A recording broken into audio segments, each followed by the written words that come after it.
Good evening, ladies and gentlemen, boys and girls, and welcome back to another Dota 2 Super League broadcast. I'm LD of Beyond the Summit. I'll be joined here in a few moments by Bruno. We are going to be casting Orange Esports versus LGD International. This one's a best of three, and historically, LGD, and they have struggled mightily against Orange Esports. We'll talk about that more as soon as we get inside the game, but just know that the loser will be going home. The winner moves on. They'll be your fourth and final team to advance into the playoffs, and they will be joining the likes of DK, LGD China, as well as Tong Fu. With that being said, the draft is underway. Let's hop into it.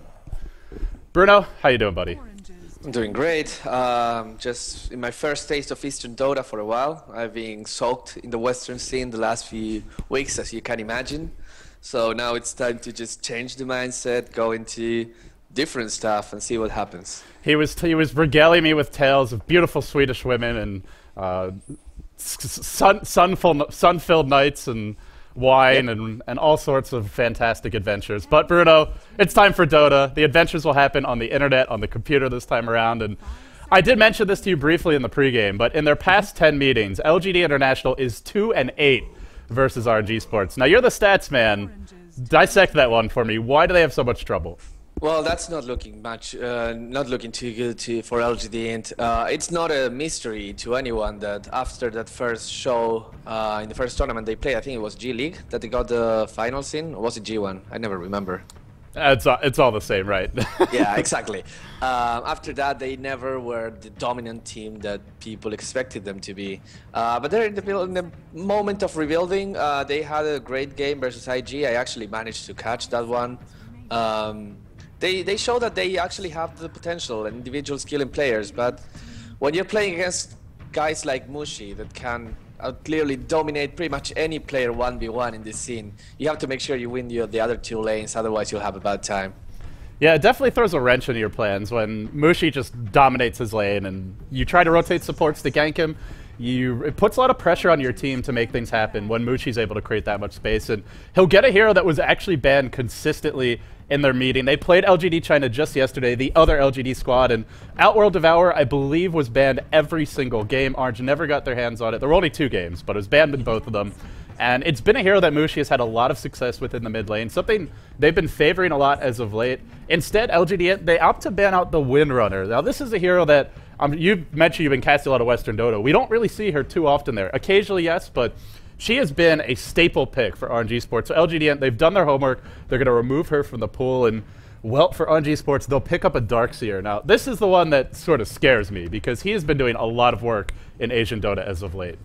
Yeah. Do you know if they play Windrunner as a support or as an offlaner now? It's always a farmer in a tri-lane. They've played one game where Mushi takes it mid, but it's like 6 or 7, maybe even more, like 10 games where Ohia's taken it to an aggressive tri-lane. And I think there's a couple of reasons why they like it. One is you can shut down the enemy melee carry like Spectre, Anti-Mage from farming, and the other is Windrunner can be left alone more so than other solos. So Orange loves to roam early. That allows them to do it.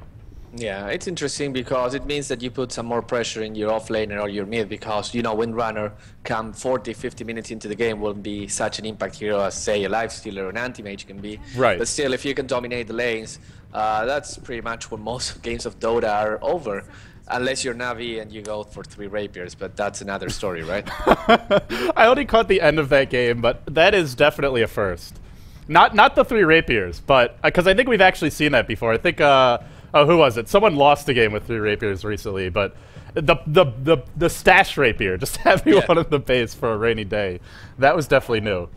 Yeah, that was actually good. The idea was right. He didn't need to use it, but that was logical reasoning right there. If I die, I'll have an extra Rapier in my pocket, so everything's going to be all right. But back to this game, we're seeing typical bans. I'm surprised that people are still heavy favoring the Lifestealer. We see the Gyrocopter ban, which was the other carry of choice in the last couple of months. But I really think that Lifestealer has lost a little bit of the punch. You have to make the tri-lane work around him instead of just throwing whatever and Lifestealer and it will work. So, I don't know. I'm thinking that maybe it's time for some new heroes to pop out.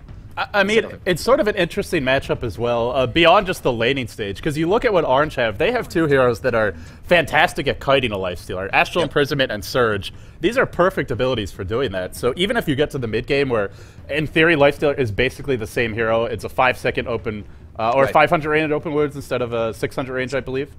at level 4. But basically the same hero otherwise, but you're up against OD and Darkseer, and these heroes could really shut him down in the mid game. Yeah, absolutely, and we still haven't seen what carry they're going to go with. Just a little bit of Western Dota again.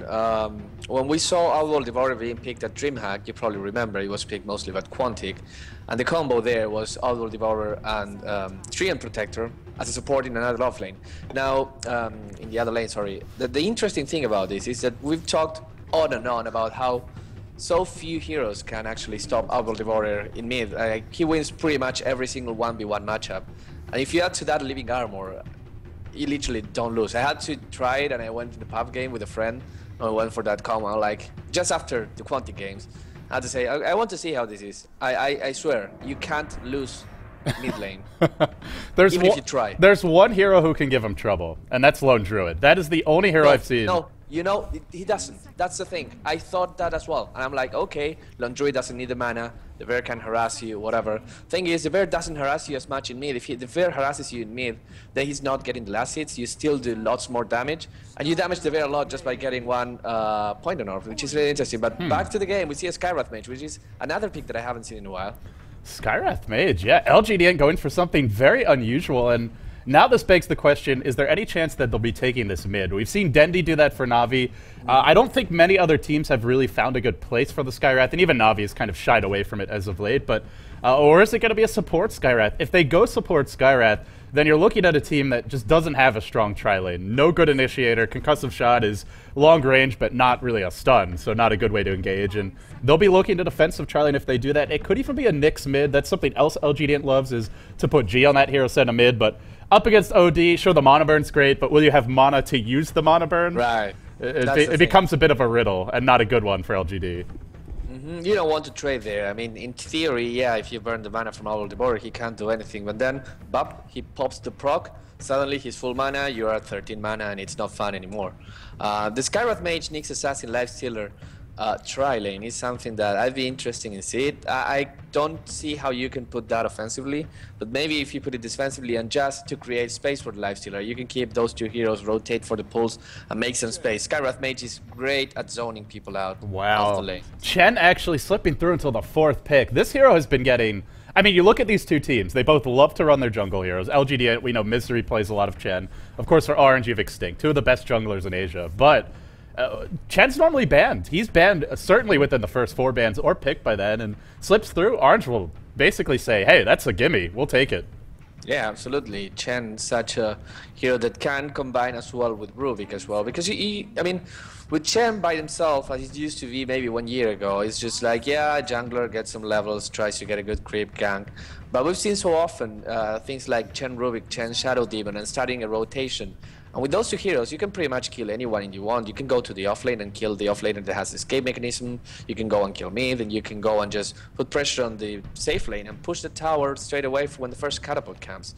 And that's something that Chen can do. And of course, the Hand of God is such a clutch spell that never goes old, even late game. The one thing that's dubious about Chen in this game is you can basically be giving Lifestealer free fountain trips in the middle of the team fight. That's the only concern is with the Infest. But aside from that, I love the pick. And for RNG Sports, if they want to go aggressive tri-lane, Darkseer, Rubik, Chen, I feel they could. At the same time, they certainly don't have to. They can throw Darkseer off lane. He may even be able to get levels and farm against this tri-lane. If this is the tri-lane, Nyx, Lifestealer, Skywrath, because end of the day, they have one stun. That's Impaled, which means Surge likely to be able to get him away. So maybe they even just throw Darkseer to the Wolves, OD mid for Mushi, Rubik, Chen, defensive tri-lane, or just roaming, and just look to be greedy. Something Arj used to do with the Chen a lot is Extinct is the master of sitting in the jungle, stacking camps, and then farming them with a Wildkin. I've seen him consistently get a mech by like 8 to 9 minutes if he gets the Wildkins early enough. And wow, LGD is going to go anti-mage. Yeah, this is greedy. Clearly they're going for an offensive tri-lane, I guess. They probably want the anti-mage in the safe lane. Lifestealer, Nyx Assassin, Skywrath Mage. Maybe one of those, either Nyx or Skywrath Mage mid. But this is kind of greedy for them because, yeah, they can still make it. But I don't know. This is very greedy. The one good thing about the anti-mage pick is he actually matches up very well against Darkseer 1v1. Yeah. Now, the real concern is what I think you're touching on, which is, can they actually win this tri-lane? Whether it's Lifestealer Nyx +1, Lifestealer Skywrath +1, or these three heroes combined, it's not going to be that strong of a tri-lane, and you're up against a very powerful Chen player in Extinct. Chen, we've seen the Alliance has shown us that Chen actually is very good at shutting down tri-lanes if you know how to use the creeps correctly, and you get a little bit lucky getting things like even a Wildkin early can really make the difference. So LGD, like you said, kind of a greedy draft. Let's see if they can make it work. We'll see. Maybe they're thinking because the Chen cannot be 100% of the time in the lane, maybe they can face with those three against Rubik and whatever carry Orange needs to pick. But as you said, you have to be very careful. You have to have a good ward to make sure that you know when Chen is coming.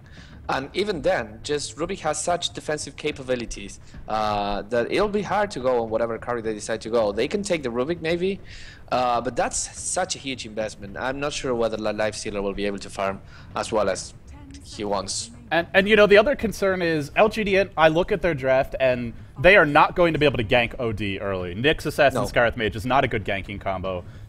Even if they put the Lifestealer mid and roamed those two, Open Wounds has low range. They have no good initiation. So MUSHI is going to get a 1v1. And he's OD. Already, you mentioned this hero wins pretty much every 1v1 matchup. And it's MUSHI, who as a player wins almost every 1v1 matchup. And they're going to go with a last pick Undying. Now, this is unusual to say the least. We've seen DK run it. This is the main team from Asia that's been running Undying. They love their Undying Crystal Maiden, but they do it with aggressive tri-lanes. And for RNG Sports, well, it could be an aggressive tri-lane, but I feel like they may just look to contest LGD.int's tri-lane head-on from the safe lane.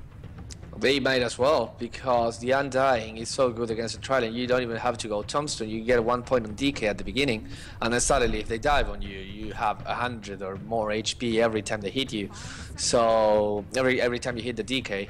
So I don't know. I'm not sure I like the Undying as a farmer position, but I think in this case it's all about securing that the tri-lane will have a hard time and put all the weight on MUSHI and get the Owl Devourer controlling the mid game. You know, Bruno, there is one other option, which is, I guess, kind of mind games, basically. If RNG Sports want to send Darkseer safe lane, if they anticipate, say, LGD.int goes aggressive tri-lane, send Darkseer safe lane. He's not going to die, especially not in the safe lane, to any tri-lane that LGD.int can muster. Right. OD mid, as we expect. And then you can run an aggressive tri-lane with the Undying. We'll see it at Enchantress last pick. But aggressive tri-lane Undying, this is one of the most annoying heroes in the game for anti-mage to lane against, because you can't trade hits with him. Spams decay, right-clicks you, you quickly lose half your health for every auto attack, and it's an anti-mage safe lane solo, potentially, which means, well, Chen could push the tower down early. Maybe we even see an offensive jungle, but that's enough theory crafting about how Orange is going to play it, because LGD.int, they bust out the Enchantress.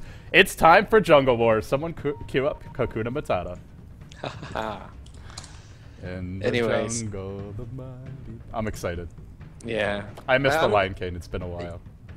It's been, how many? Like almost 20 years now? Has it? Yeah, I'm older than... Aren't you older than me? I am only slightly. Only slightly. 1985. I'm 1986. Okay, close enough. So either way. Jungle Wars.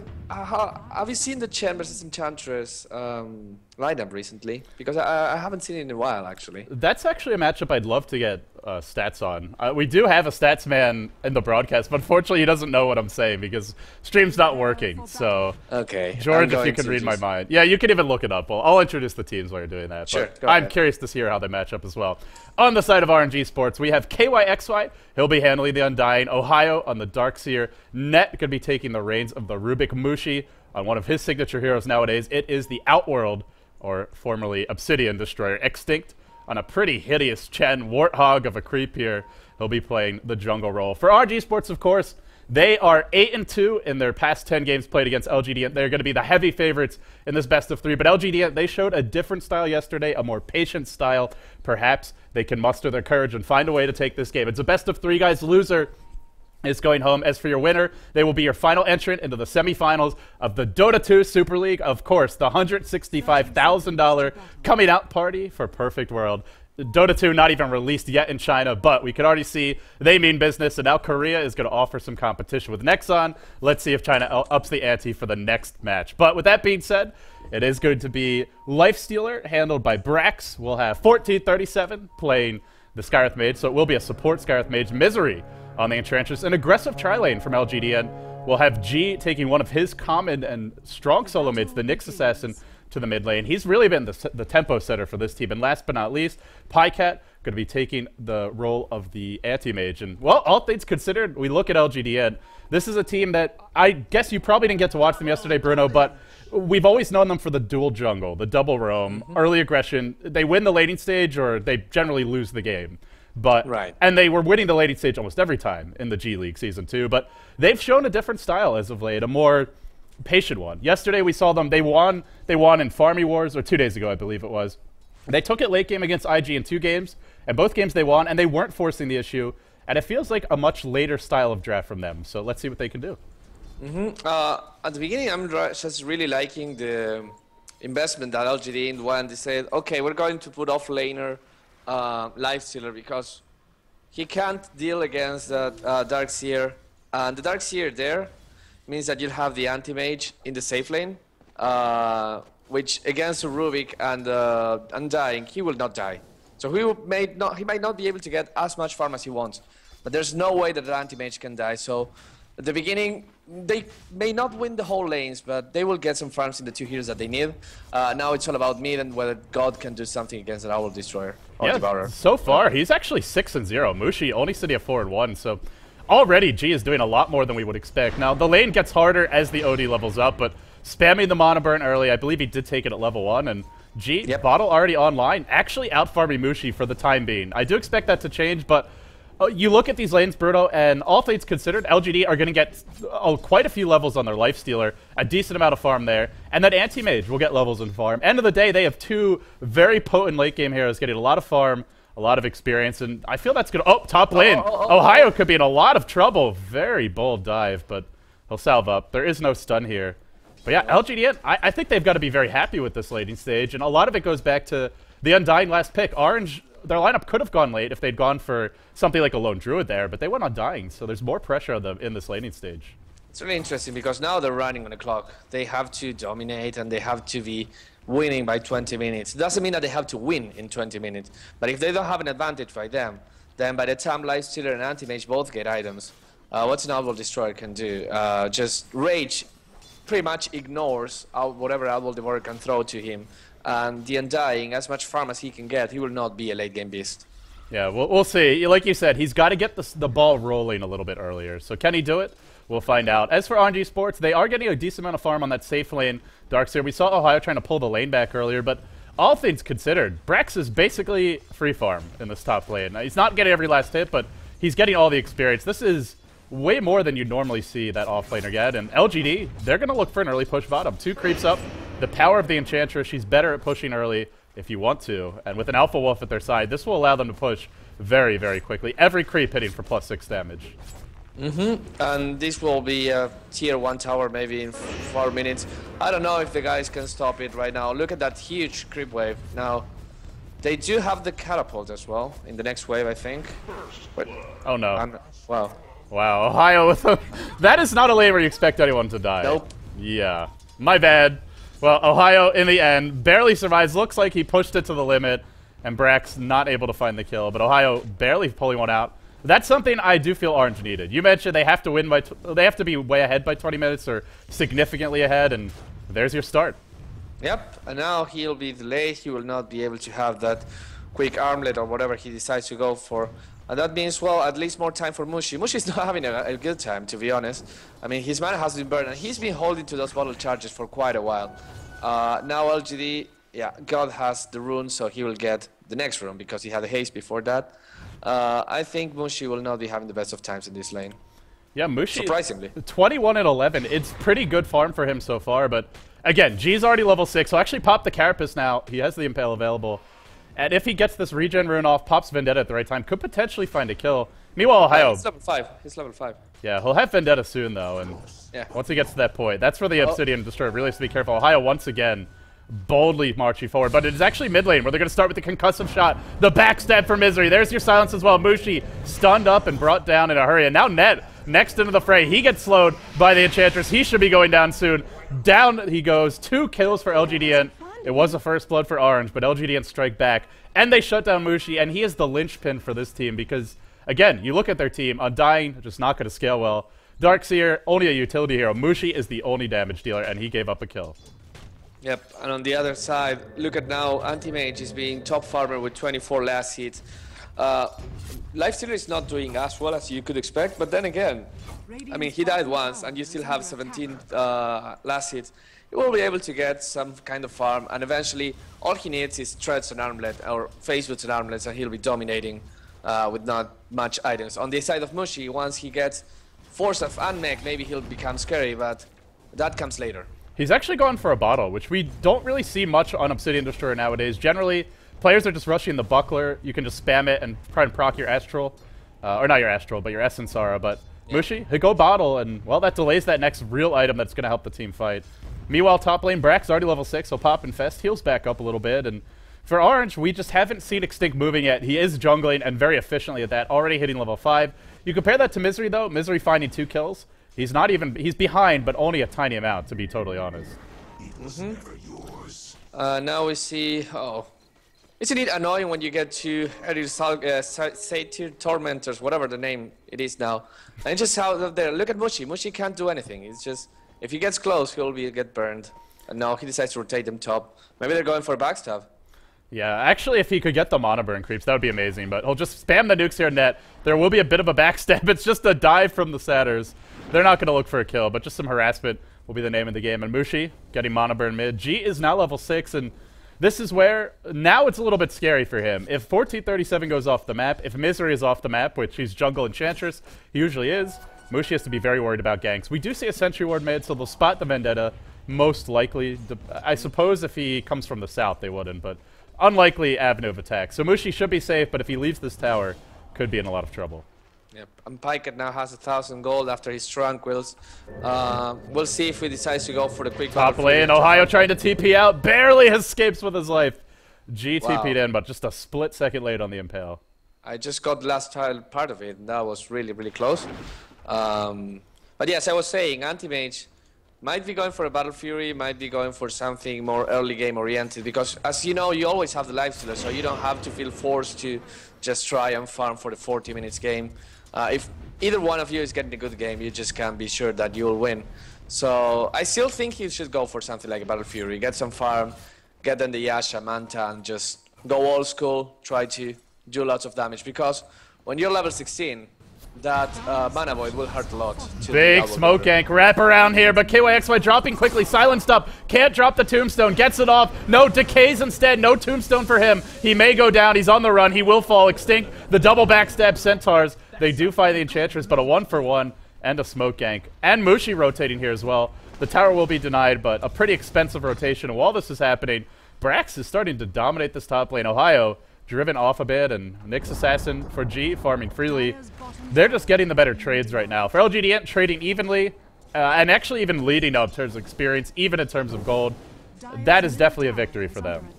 Absolutely. Now they're looking strong again. I still have to say that the rotation from Orange was worthy there. They got the deny, and they got a kill on the Anti, which was the farmer of the Trilane. They only lost the Enchantress, which is not that bad. But now we see G going with the Vendetta, and if he finds Mushi, he might get a kill. He decides not to, so walks away. Agent G on the move, looking for some kills. He may find Net here in the woods in a moment. Net only level 4, very, well, just struggling to find the levels, and struggling to get level 6, and it is a game where I guess the one X factor could maybe be Rubik stealing things like Impale, potentially Anti-Mage's Blink, using that to set up some kills, but, well, he's not getting level 6 anytime soon, so that'll be additional pressure for him to get something accomplished as this game drags on. But I want to go back to what you mentioned earlier with Anti-Mage's item choice. I actually would not mind just a Vanguard Vlad's build this game, because, as we talked about, they have the Lifestealer for damage. We'll actually see a backstab now. Ohio comes in, vacuums 1437, throws him back. He gets blown up in a hurry. Now Net potentially in trouble. There will be a surround. There's going to be a teleport in from Brax. The Lifestealer is there. Net not able to find the kill. He gets sent back home in the end by the Chen. And now Misery foraying into the engagement. So they only lose one. They do work on the tower. They bring it down. Well, but yeah, I wouldn't mind seeing a Vanguard Vlad's Anti-Mage, because they have Enchantress for damage with Impetus, Nyx does a lot of damage with his nukes, and they have a Lifestealer for physical damage. So if they want to go utility Anti-Mage, I think it could work. But as I say that, he's going Broadsword. Yeah, so probably going for the Battle Fury anyways. On the side of the Lifestealer, he only has his favorites right now on 300 gold. I'm pretty sure that he'll try to go for an armlet. That one's easier. With Lifestealer, you can always be sure that you want an armlet. It gives so much to him that at the moment, there's no other item that actually is worth it, unless you want to go for drums and then armlet, but I don't know. I still like the item. You know, these lanes are just not really working for Orange. It's an off-lane lifestealer. 43 and 12 CS at 10 minutes in, and he is halfway up the net worth charts, but the key thing is he's level 8. And lifestealer, especially with the changes to open wounds, is a lot more level dependent than he used to be, and he's getting the levels. So if I'm Orange, I am feeling the heat right now, and I imagine they wait for the Ohio mech. They already have Arcane Boots on Chen as well as level 7, and maybe they wait for Mushi's 4-step, but then Bruno, they got to make some things happen. Yeah, it's going to be complicated. Our Devourer is one of the heroes that is strong early, then weak mid, and then strong late again, and then super weak late, because once BKBs come, he will not be doing so much damage. So it's such a tiny... Big smoke gank. Misery's going to get caught out now. Chen creep was stolen. Is there going to be a stomp against him? They can't get in range. We'll settle for a stomp on Ohio instead, and disappointingly, they will all disengage, but Ohio's coming in. Brex feeling confident to stay here and farm that one last creep wave. He will be okay, and this is what LGD.int did to IG 2 days ago, Bruno. They picked the better late game lineup, and then they just patiently apply a little bit of pressure, don't get picked off too much, and slowly but surely just grind the game out. And it's what we see LGD China do a lot. So far, LGD.int 3-3. They may lose the tower here, though. Yeah, they will lose the tower, but look at what they're getting instead. They're getting farm on the anti-mage, and they're getting farm on the lifestealer, so they'll be happy to make this trade. If they decide to push anymore, they'll have to make the rotation. It'll be hard to stop all these creeps, but Orange might think twice and just say, okay, let's do something else. You know, the biggest concern for me is this Undying here. This Undying pick has just done nothing for them, basically, all game. Hasn't stopped him from farming. 76 and 13 on the anti-mage, and had very little help this game. Rubik was mostly pulling. Or excuse me, not Rubik. Skyreth Mage was mostly... he was even mid lane for a while. He was pulling. He was hanging out with the Enchantress in the jungle. Enchantress was freely jungling. And Pycat's your lead farmer. When you pick Undying, you do it to dominate the lanes. And KYXY, just unfortunately due to the matchups, has just not managed to do that. It's kind of sad to see that, because the pick kind of made sense. If you can get enough money soon, you can pop a pipe, and with that lineup, you can push. And then you can put the Tombstone to just make people hesitate about going and trying to stop your push. But that means that you'll have at least a decent early game, which unfortunately that Undying didn't have. He only has a cloak to his name, and LGD, look at that. Brax is going, I don't care, I'm farming pretty well. I think he bought an item. He's bringing, yeah, the Helm of Iron Will. He'll be going for the Armlet right now. And the Anti-Mage is soon to have that Battle Fury. And once he gets the Battle Fury, you look at RNG Sports, can they actually kill him? That's the big concern here, before he can blink away. They only have one reliable stun, that's the Rubik Lift. No level 6 yet on net, so he won't have access to even things like Impale or the Skywrath Silence. We'll see if they can actually find kills. Even, I mean, once the Anti-Mage gets the Battle Fury, if they can't, I don't think they can deal with his split push. They can counter his split push, but I don't think they can get good enough trades to come out on top. And we'll see Orange, they do feel that urgency, that sense that we need to get something done. They're going to smoke up here. 4 heroes rotating down through the bottom lane. They may wrap around towards mid, but while they're busy doing that, it's Net who's in a world of trouble. In comes Pycat. He spotted him out. Has stolen rage, but still taking a lot of damage. That's without the mana burn. Melting quickly. Now goes down. One last swipe, and they are forced to settle for a tier 1 bottom, giving up their tier 1 mid, giving up a lot of creep equilibrium top, and giving up a kill as well. Not a good trade for Orange. They are just getting completely outmaneuvered here by LGD. They will TP in mid, looking maybe for another tower deny. Ohio surging forward. Looks like he'll be rushing a BKB. Well, they defend the tier 1 mid. An alright trade, but now top tower is starting to be sieged away upon. Well, it's really unfortunate because they rotate with the Darkseer and Undying. What can those two heroes do? They can pretty much walk and look at you menacingly, but they cannot stop a push whatsoever. So, yeah, now it starts to seem that Orange's lineup is not ideal in terms of fighting, and I think LGD.int has outpicked them.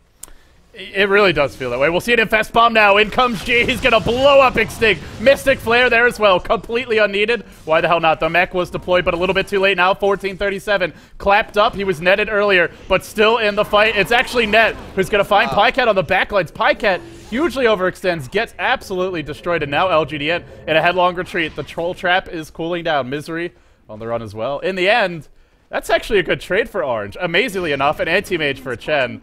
And before the Anti-Mage completes the Battle Fury, frankly, I didn't see how he got there, but Pycat had no business being that far out. No, he just blinked offensively and wanted to see if he could make something happen. But it was really costly as well. Albo Devourer used everything they had against him. The lift was enough to just stop him for a little while. He couldn't blink, so he killed him. Anti-Mage will be shaking his head. It's like Pycat will be saying, okay, I shouldn't do that again. But as we said, only one reliable stun. It was enough this time.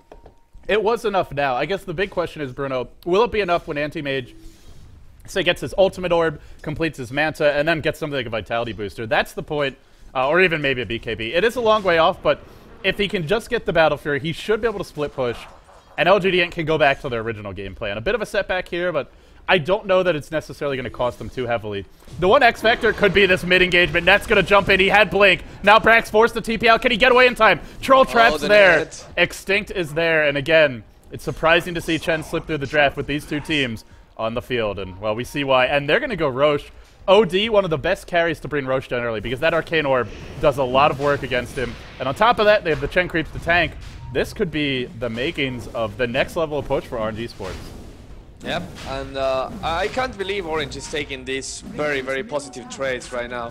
Lifestealer, again, felt he was safe, he could Rage and TP away, but that net go through Rage or BKB, so it just couldn't run away and died to 4 people. Orange beating the odds at the moment, I would say. They were doing very unfavorably. And now with this Roshan, the tables are slightly turned. It's all Net. Net stealing Blink is what allows them to find that kill. If he doesn't have Blink into instant lift and pulls them back, would not have happened that way. And he's really, that's been the story of this Orange team. Extinct and Net, usually the unsung heroes. MUSHI, Ohio, KYXY, they may get all the glory, but it's really the supports who often have the most impressive plays on this team. And let's see if they can keep it up. They did find a nice kill there. They slow down the Lifestealer. But end of the day, Pycat's the one you really want to stop. He's the one who's going to be able to farm ridiculously fast and definitely will outfarm the OD if it goes off to trades. And Pycat, Battle Fury up now, will be looking to just push out the mid lane. As for Orange, feeling rather defensive. They've set a trap here for G. He may walk into it. He skirts around the boundaries of the vision. In the end, he will back off. He kind of dodged a bullet there. But going back to the Battle Fury in the Anti-Mage, if I was him, you know, I'm looking at the ladder lineup. I'm like, I'm just rushing hard because there's no way they can kill him once he has enough HP. There's the damage potential of the Owl Devourer, yeah, but that's pretty much it. The Darkseer will mow down at you slowly, so will the Undying. And of course, the supports will not be able to impact anything very big. But yeah, I think that as long as Anti-Mage and Lifestealer get tanky enough, there will be no chance to stop them or to kill them whatsoever. And I guess the question is, if Mushi's able to get the Scythe of Ice in, say, the next 5-6 minutes, which at the rate he's going, if he doesn't die, should be able to, will that be enough? Maybe they blink, they lift someone, and then they can Scythe to follow up. I think if they have the Scythe, they can kill the Anti-Mage, they can kill the Lifestealer. Then the question still is, if you get one kill, will that be enough? Or can LGD lose a hero here or there, but still outpush Orange? It's basically going to be LGD, I imagine. If they take fights, it'll only be on the back of Life or Nyx Assassin ganks. Otherwise, they will just be split pushing and stalling the game. And LGD, again, it's Bruno. It's just the completely opposite style from what they were doing a few months ago. They were very stubbornly clinging to their old ways, even as recently as a week, 2 weeks ago. But they finally converted. They've adjusted, and so far, I wouldn't say so good because they're not in a great position, but it's looking decent if they can just hang on. It's looking decent, although the goal difference is now 3,000 in favor of Orange. So starting to show, as you said, once that Shipstick will come online, it'll be interesting to see what happens. I still think LGD can stop this. Maybe they can lose this tower, but they can fight. They definitely have enough heroes to fight to make things happen. We see the mana burn. Darkseer has no mana anymore right now, barely just for one spell. He has no mana for the wall. If LGD decides to go on top of them just aggressively, they can get the first of many. Blink in from Net. He's going to pull Misery back. Throw it into the ODO. That's a lot of damage. Misery not dead yet. Finally goes down. The Chen Hand of God will help to keep Orange alive, and the push continues. But for LGD, they are going to take a tier 2 bottom. That going to Pycat, and they're still defending mid for the time being. Orange actually forced to back off. There'll be a send back on KYXY. He'll charge in to try and usher them away. All things said and done, they lose an Enchantress, but Pycat, 1,400 gold, just completed his treads. LGD starting to find their footing in this game. I don't know what Orange was doing there. It was very, very expensive, that Enchantress kill.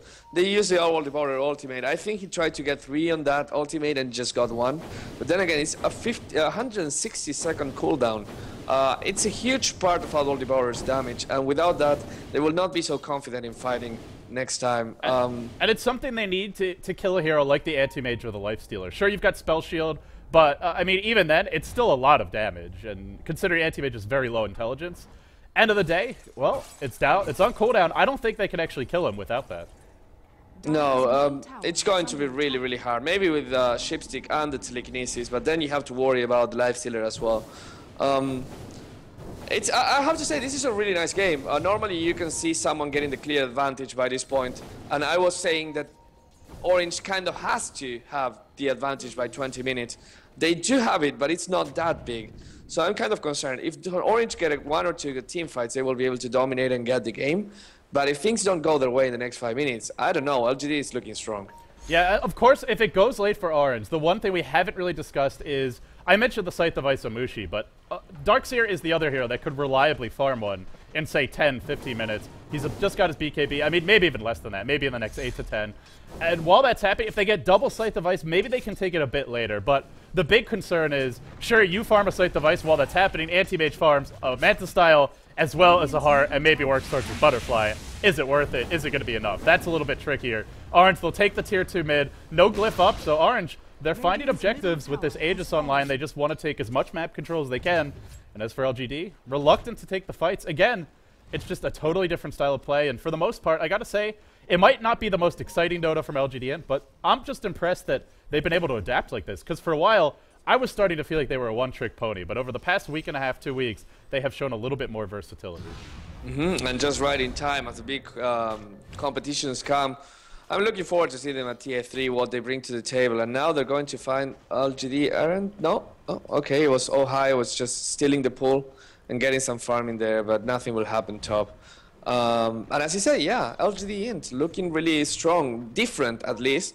We'll see how strong they are if they advance in this competition, but they have the opportunity to prove a point, that they're not washed out, that they're not just a team that had one good tournament and faded away. I think they have a good chance to make things happen, and G is going to find Ohio.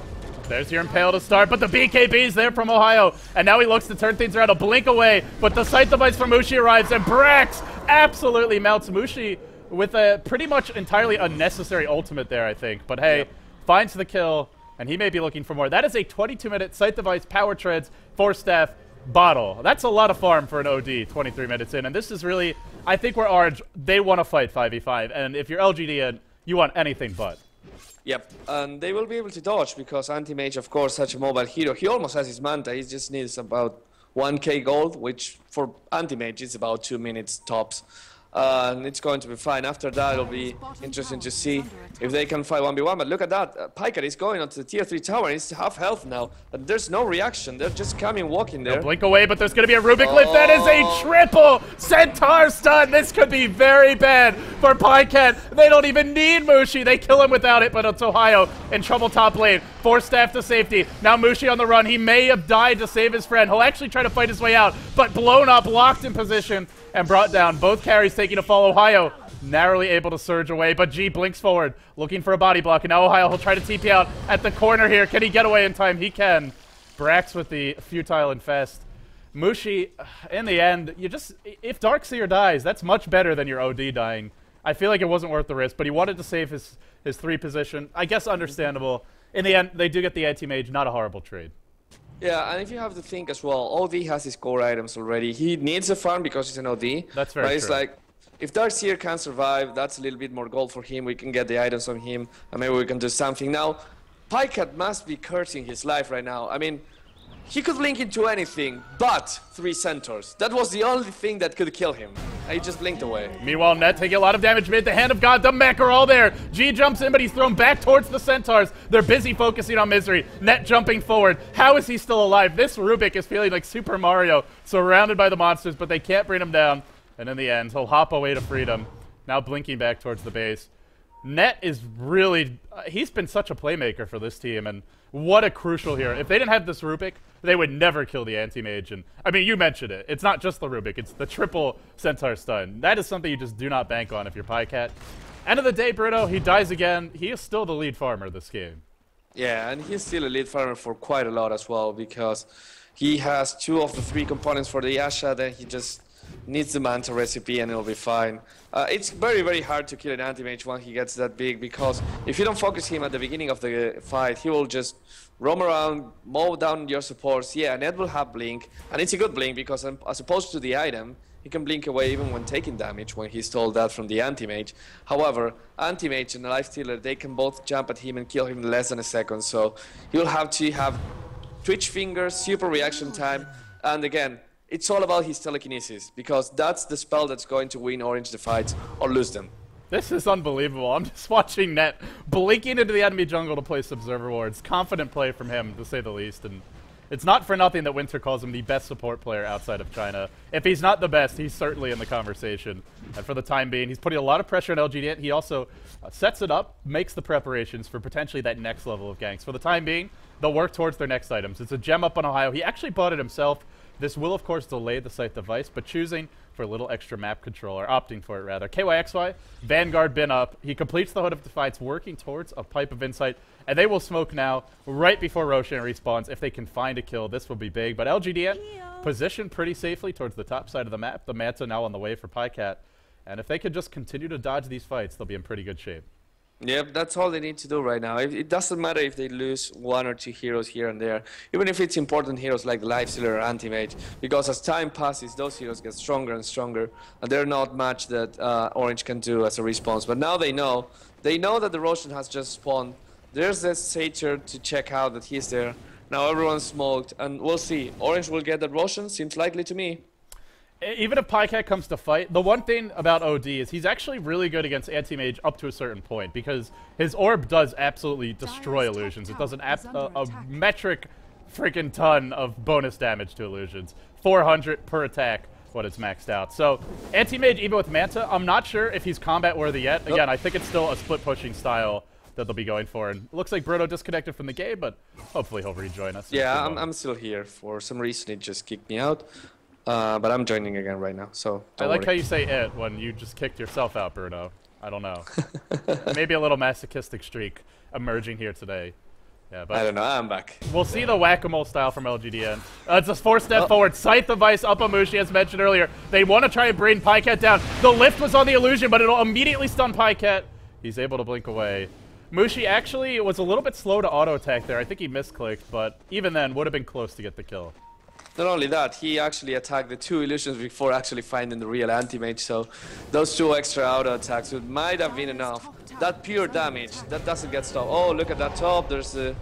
Big clash top. Now Net's going to jump in. That is a very confident blink. This time, there's not going to be the heal. No bailout for him. They will vacuum G back. The Centaur stomp, narrowly missing 3 Seer Centaurs, all stunned up at a little bunch. It sounds like a pretty funny movie. G, he'll get blown up. That's a big test of faith. Extinct, bringing him down. Meanwhile, bottom lane, MUSHI again. He won't kill PyCat, but he's just going to slice and dice him here with the orb. PyCat thinks he can take the man fight. He is very, very wrong. Could have blinked away to safety, tried to take the fight, dies again. That is 3 deaths for PyCat, and all of them are feeling absolutely crucial. It's like the hourglass, the sand is slowly draining out of it, Bruno, but PyCat keeps on stuffing some in the top, giving Orange extra time to try and take this game. I love that analogy, by the way, and now that means that it's time for Roshan. Of course it's going to go to MUSHI. There's pretty much no other hero that I can take that ages and do it, use it to efficiency. MUSHI, 3.1k gold, going for another Mystic Staff, probably for a Shiva right now. And now the orb starts getting really scary, because that's pure damage. And yeah, it doesn't hit Lifestealer when he rages, but the magic armor on the Anti-Mage does nothing against the extra 211, 215 damage. You know, as much farm as Brax got early, again, it's an off-lane Lifestealer. Normally, you're very happy to get that amount of farm on him, but end of the day, what has he actually done this game? I have not felt any involvement. He's infested G a few times. They've gone for a few ganks, but there's a gem up now on Orange, and we'll see if they can actually get anything done here. It is getting to that point where MUSHI may just be able to sit so far ahead that... The one thing about OD, he's sort of like a Spectre, where if he gets big enough and he drops a huge ult, could just instantly blow up the enemy team, but here comes the potential huge clash. It'll be 1437 in the front line, so back off. But yeah, Bruno, I mean, end of the day, if you hit a big Saturday's Eclipse, it's almost like Spectre Haunting, where all the supports may just instantly die. And I'm looking right now, for example, if the Sanity's Eclipse hits the Anti-Mage, as of now, it'll deal around 1,000 magic damage. Of course, there's the resistance that comes into play, but that's a lot of magic damage, and that's the same for the Lifestealer and pretty much for the Nyx. Of course, the two intelligence heroes can resist a little bit more, but at the same time, they're way more squishy. So if he gets 2 or 3 heroes in their ultimate, right now, before finishing the Shiva, the amount of damage that MUSHI can deal is huge. Yeah, it's quite a bit. They'll send back the Obsidian Destroyer towards the fountain. Net TP'd in to defend mid, and for LGD.int, it's a lineup that really felt like all it was built around was getting the Battle Fury up on Pycat, and it seemed like a simple matter of arithmetic. Split push, don't die, and slowly whittle away Orange, buy time for your team to take it late game. Because, in theory, if you go late enough, what is OD going to do against the anti-mage with the BKB, against the Lifestealer with his built-in rage? It seemed pretty much a foregone conclusion, but Orange just outplaying LGD.int. We'll see a 4-step in top lane. Is he going to be able to one-shot him? No, they were waiting for this one. Net tried to lift him, but a little bit too late. Actually, this disruption, or the Astral, as well as a heal, may put him back in fighting shape. Net, in the end, will survive. Oh, Pycat, he was very lucky that he had support there. He was going to die yet again. Yep, and now the Shiva is completed on MUSHI as well. I don't think he used that in the fight, but maybe that was damaged. A little bit of damage extra. Mid lane, they go on Ohio. He doesn't have mana for the mech. That's a gem on the floor. It may go to G. Is he going to pick it up? He will, and he will walk away. In the end, a pretty nice bounty claim there by LGD.int. Yep, that's a 1,800 gold turn. I think the gem is 900 right now, right? Is it 900 or 850? I can't remember. Something like that. 850. Anyways, that's a lot of gold. Yeah, 1,700. That's a 1,700 gold swing, which is basically a Ghost Scepter worth of gold trading sides. Yep. And oh, by the way, Ghost Scepter would be a pretty nice item for Orange to start picking up this game on some of their supports up against the Lifestealer as well as an anti-mage. We'll see if they go for that, but for the time being, they're just slowly chipping away at the top lane, sieging it out. And the good thing for LGD, they just need to find a kill once in a while, because every time they find a kill, Pycat gets so much more room to breathe. Yep, and now they're thinking of going on Net, but then again, Net has a blink. He saw the Troll Warlord there, Troll Summoner, and just ran away. That's the thing, when you're a Rubik and you have an Anti-Mage or a Queen of Pain against you, that's the only spell you want to steal. You will be waiting maybe in the middle of the team fight if a huge ultimate pops out, which LGD.int doesn't have many of those, maybe only the Skywrath Mage one. But for all the other time, all you want to do is blink, because blink helps you farm faster, farm more aggressively, go and put wards as we saw before, and just generally initiate better. So that Rubik, as you said, as we said long times and many times, being really crucial in this game so far. Bruno, I want to revisit our earlier hypothesis or analysis of the draft.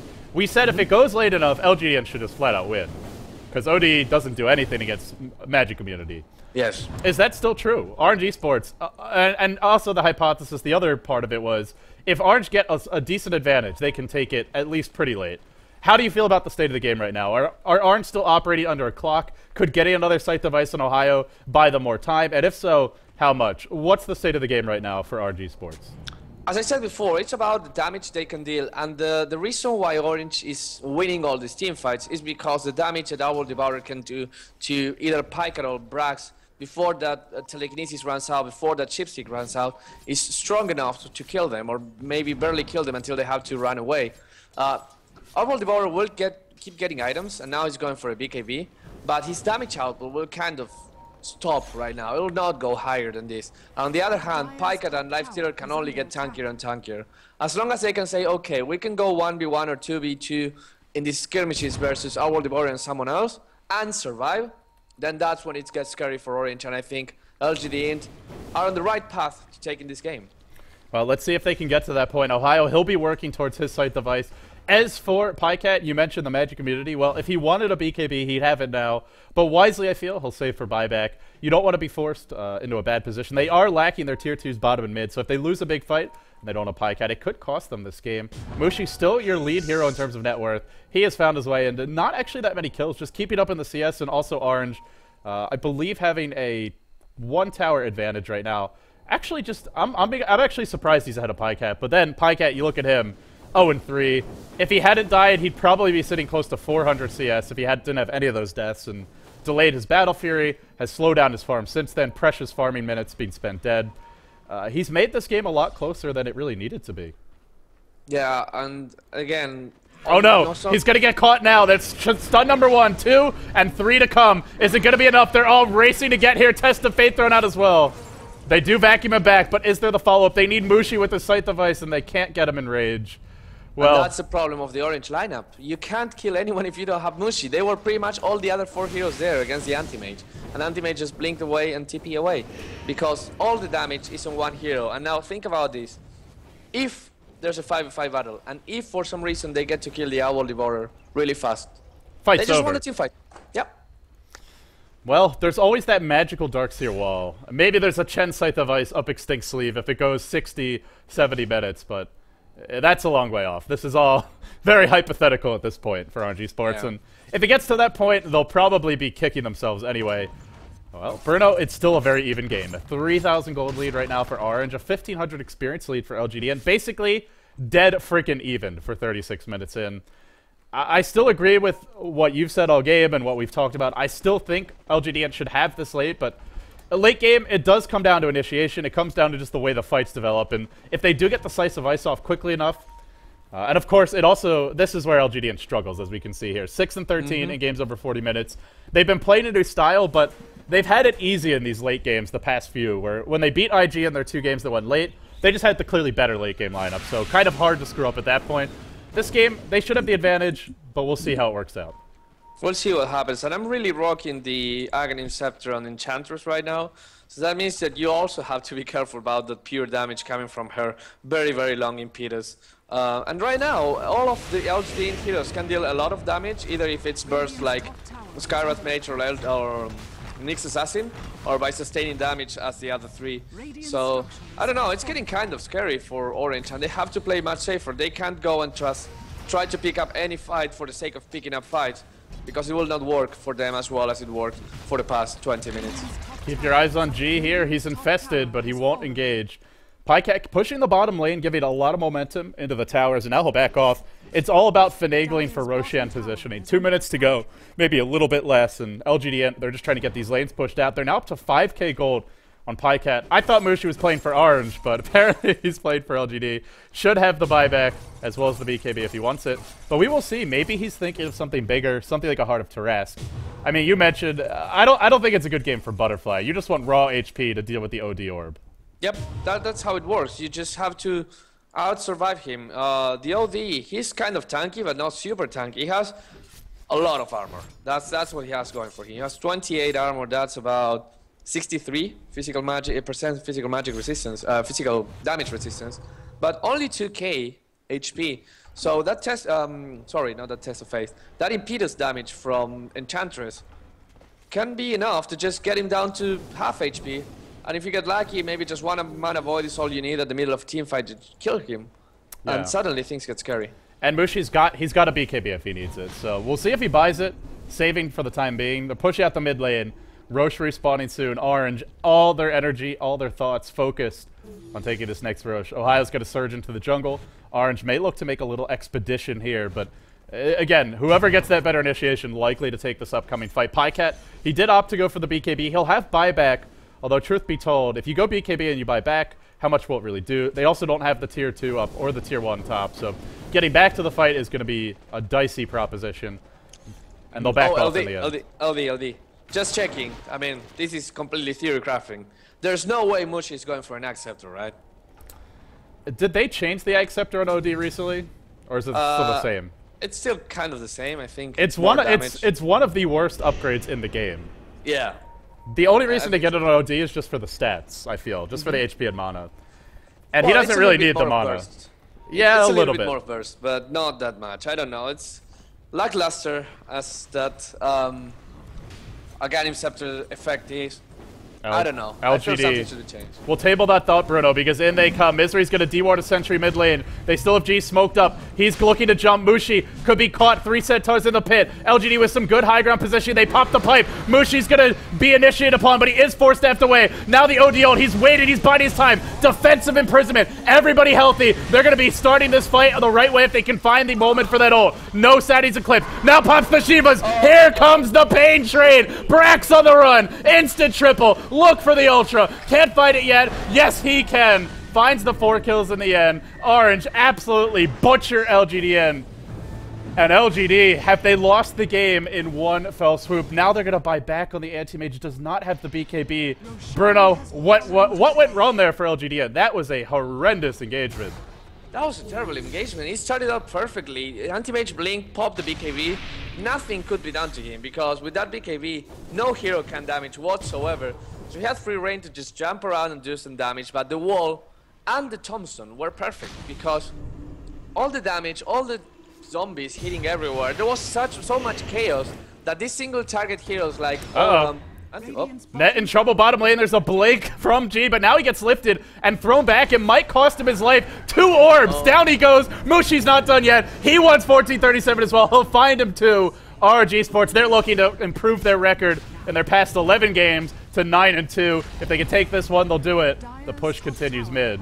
LGD.int, are they going to look to fight? They have to now, or else they will lose 2, maybe even 3 lanes of Rex. Net's going to jump in. Nice blink away by G, delaying the inevitable. The Rex going to fall. They did buy back on the anti-mage, and now Pycat, he'll push towards the high ground, but the real engagement could break out momentarily mid. They're waiting for the Scythe of Ice cooldown. There's still a BKB up on Mushi. Could be sent back at a moment's notice. He's dropping low. Are they going to get the send back off in time? They force staff him away. The last imp pops the Aegis, and now he may die twice. This could be the turnaround that LGD need. Mushi locked in a bad spot. He doesn't have a TP anymore. He'll try and blow up Rex. Now he's going to run. Has the Shiva's Guard. Not popping it yet. Pops it while retreating. Looking for a 4-staff up the cliff. He'll find it, and we could see a blink from G, but he won't have backup if he goes. Now Pycat comes. They've actually surrounded Mushi, or is it the other way around? Net's here as well. Mushi bash. Now 4-staff the other direction. Blows up one. Wants some more. He's still alive. How is he not dead yet? Running south, running north, trying to live. Hand of God is there. They back him back. The imps. He gets the cheese. Jeez. Net delivers the cheese. Medical assistance in the middle of the fight. Now Pycat on the run.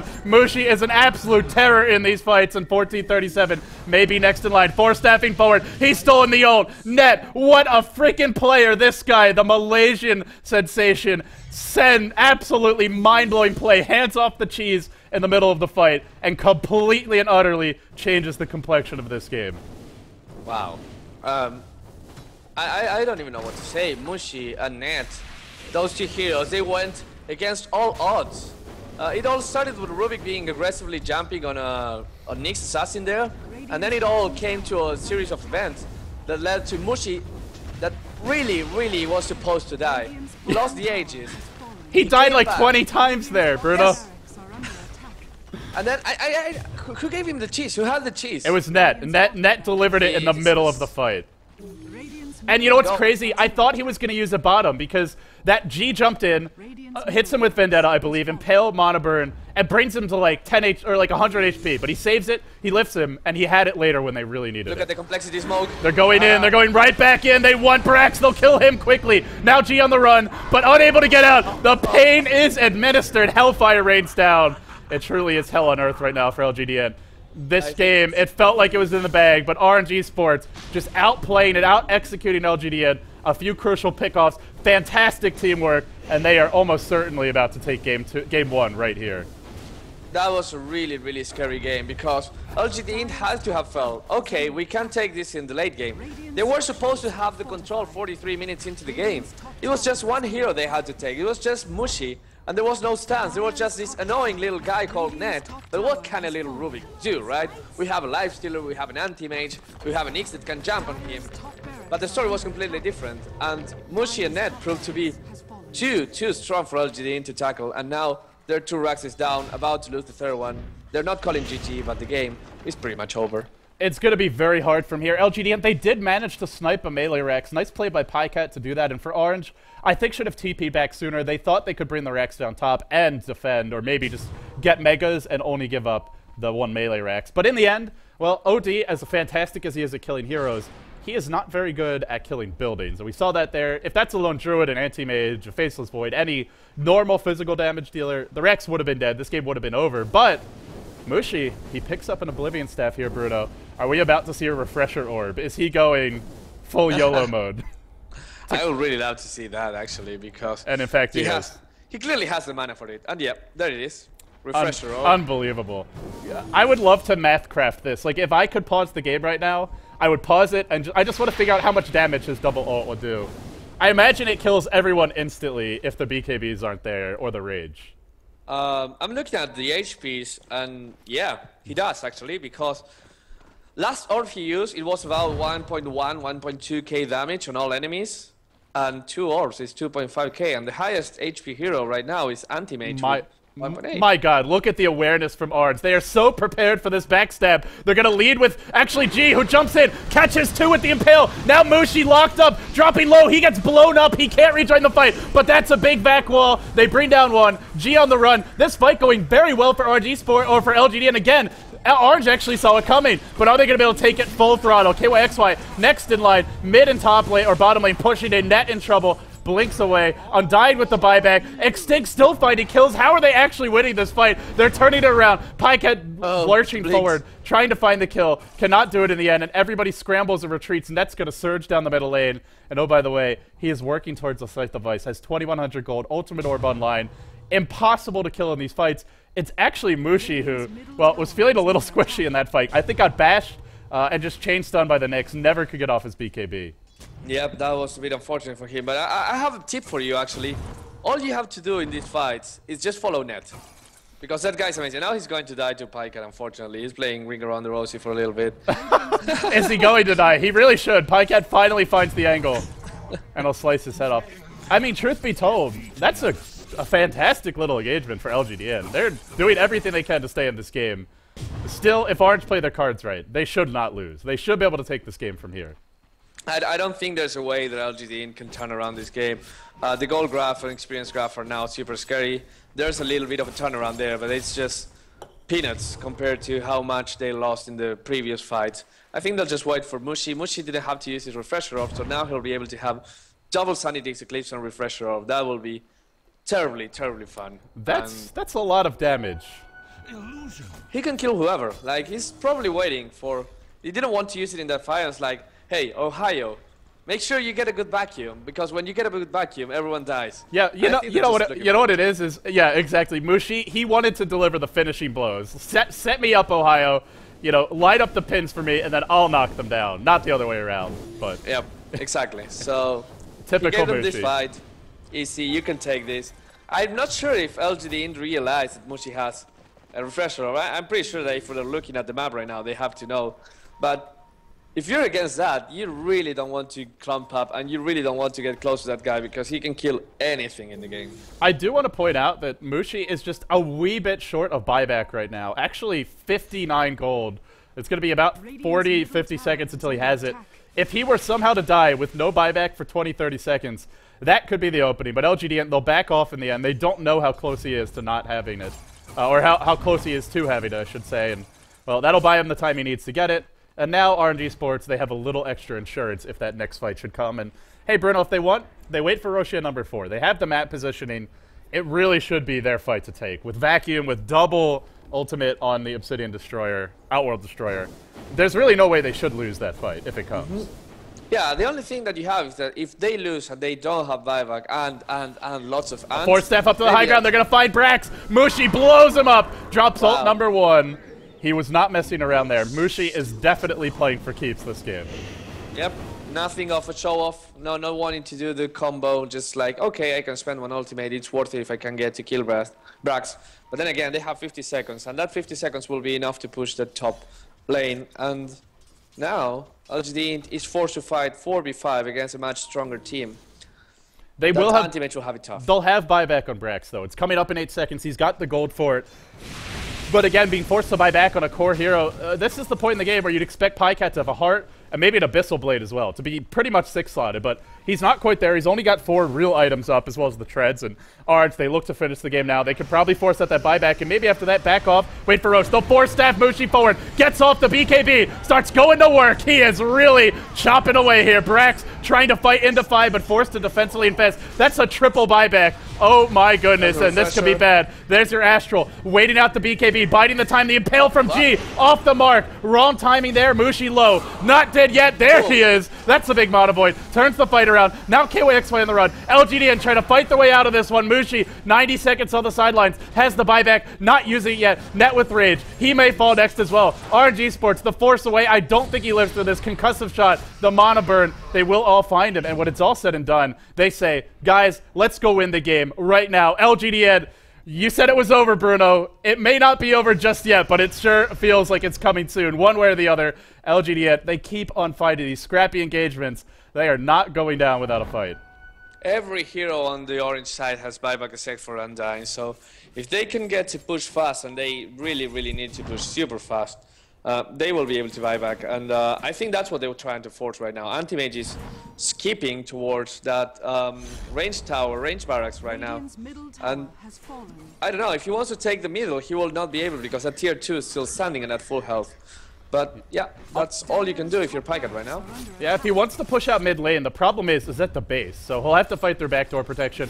He'll take this top lane, but creep support is a long way off. This is going to be the end of his adventures. There's still a tier 2 up mid, unless they go for the throne. They're at least going to apply a little pressure here. They'll blink back towards mid. They're heading into the Roche pit. Can they do it in time? That's the big question now. MUSHI on the sidelines for 15 seconds. They may prompt him to buy back simply by jumping into the Roche pit. Teleport towards the Roshan. They don't have the wall yet. It's coming in 10 seconds. Everything comes down to this. Smoke from net. Immediately dispelled, so he knows they're in the pit. Great little play from him. Ohio biding his time, waiting for the wall. The back is there. The wall is not yet, but he'll come in with the BKB. Roche dropping low. They gotta go now. They're running out of time. Scythe is there. Wall is there. MUSHI jumps in. Finds two. This could be bad. Actually still alive somehow. Shiva's deployed as well. Pycat pops the cheese. The Aegis actually went to the Darkseer. Now he tries to fight his way out. He blinks away. His illusions do what they can. MUSHI's gonna clean them up. And now a teleport out. Brax lives with about 150 HP.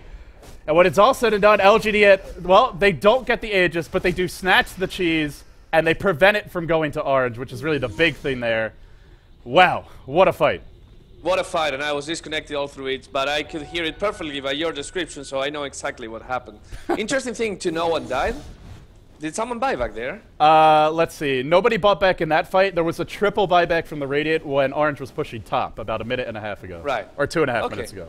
Well, that was really good for LGD, and they have to be happy to take that. Of course, they would be happy if they took both cheese and Aegis, but hey, you're way behind. You just have 1 Rux left. You take whatever you can. Have they really gone for double Shiva's guard? My goodness. Why not? As far as I know, the aura does not stack, right? And I don't. The aura does not stack, but the slow does. Does it? Are you sure about that? The slow, the active. You can stack Shivas as many as you want. Oh wow. Well, that's interesting. I mean, could have gone for something like an Assault Cuirass. He's sitting on 4K gold, but hey, Ohio wants a little more crowd control. Yeah, pushing faster, get away from the, getting the creep wave pushed towards the other side. I mean, you have to realize that at this time they have mega creeps against them in the top lane, so it's kind of harder to push. OD, as good as he is at killing people, as you say, is not good at killing buildings, and he's definitely not good at killing creeps fast either. So, a couple Shivas make things easier, and then again, he will have the slam dunk twice in 50 seconds. Yeah, so, remember he's got a refresher orb here as well, so he'll have a slam dunk of everything. He'll have a double BKB, a double Scythe of Ice, double Shivas, and the double ultimate. He should be able to kill the entire enemy team by himself if he gets it off at the right moment. And look at that much damage. That's a lot of damage, actually. It's It actually is going to be like playing Tinker for MUSHI. That's a lot of hotkeys to slam down in a hurry. Yeah, and now LGD.int is coming. There's smoke, but Orange is waiting again. Now they think they know where Orange is. Will they be able to fight though? No, they will just have to push the lane a little bit. Pycat reveals himself. Skywrath Mage reveals himself, and now everyone's there. Orange will be patiently waiting. They know that if they have one more good team fight, the game is over for them. And for LGD.int, this might be that moment where they start to get creative, just spend all their gold on some sort of item to help them win the game now. Maybe Pycat looks towards Boots of Travel, tries for a bit of backdoor, but it's going to be hard because the tier 2's up mid, bottom lane's pushing it, and Orange is pushing the one lane that he could look to backdoor through. That's the top lane. So actually, in second thought, well, I don't know if he can actually do that. He's going to be limited to a head-on engagement, and that means maybe it's time for him to spend his gold. He'll save for buyback now. Could potentially pick up a small item soon. He teleports home. He looks to defend. Ohio surging forward, bouncing backwards, pops the pipe. G finagling for position, might jump in here at a moment's notice. MUSHI on the backlines. Orange biding their time, waiting for the right moment to strike, but not going yet. Now G comes in. Ghost Scepter there, thrown up in the air. Could be in a lot of trouble. Watch for the ODO. Number one hits the deck. Brex on the run, and now Pycat just waiting, trying to find an opening, fishing for it, but he can't yet. A force forward. Now the ODO number two. He's found round 2. Pycat manning up. Defensive Astral trying to wait out this BKB. It's ending soon. Can they get the kill? Pycat in trouble. Pycat is dead. He just got turned into a Pycat pie. Tasty treats for Orange now. They are just having a snack and a half here, and RNG Sports are finally, at long last, going to take game 1. It was an absolute slugfest, Bruno, to put it mildly. Punch for punch, blow for blow. But in the end, RNG Sports, too many sites, too much teamwork, and flat out just out-executed and outplayed LGD.int here through the mid-game and the late game. Yep, the late game was under their control, fortunately for them, because they had such a good early game that they could, I mean, it's all MUSHI and Net, I have to say. There's nothing else to say. I mean, the rest of the team did perfectly well, but Net just jumping there, linking, getting everywhere, setting everything up, and MUSHI just, I mean, to be fair, he was right-clicking people. He was right-clicking the right people. He was right-clicking the shit out of people. I mean, if you could kill someone with right-clicks in real life, MUSHI was doing it that game. 6-0 in competitive play with Outworld Devourer. My goodness. We now see why teams are banning this hero when they match up against RNG Sports. He ends the game 15-4-10, and what's crazy is RNG Sports take a game that really felt like LGD.int should have been able to win if they took it late. Too many pickoffs, too many times where Pycat got caught out of position. The rest of the team as well. LGD.int, not the smoothest execution, but let's give credit where credit's due, Bruno. Net played like an absolute champ. MUSHI, he right-clicked like a boss. End of the day, RNG Sports, better teamwork, better coordination. They are going to take game 1. Ladies and gentlemen, that wraps up game 1, but we're not done yet. We'll bring Bruno back for game 2, but for the time being, well, we'll put a cap in it, and we'll move on to game 2. It's going to be RNG Sports leading the best of 3, 1-0. Game 2 will be coming up next, and RNG Sports, they now improve to 9-2 all-time versus LG. Not all-time, excuse me. 9-2 with their current roster against LGD International. In the past 11 games, they've only dropped 2, and I believe they've never actually lost a set. So LGD.int, they've got a very tall task ahead of them. Let's see if they can bounce back. If they lose this game 2, they will be knocked out yet again, falling short. But they're not done yet. Game 2 coming up next. LGD.int against the ropes. They have to fight against the odds, against the stats. If they take 2 in a row, they'll move on. We're waiting for that one last team. Who's going to be joining LGD China, Tong Fu in the next round in the semifinals? We'll find out after this.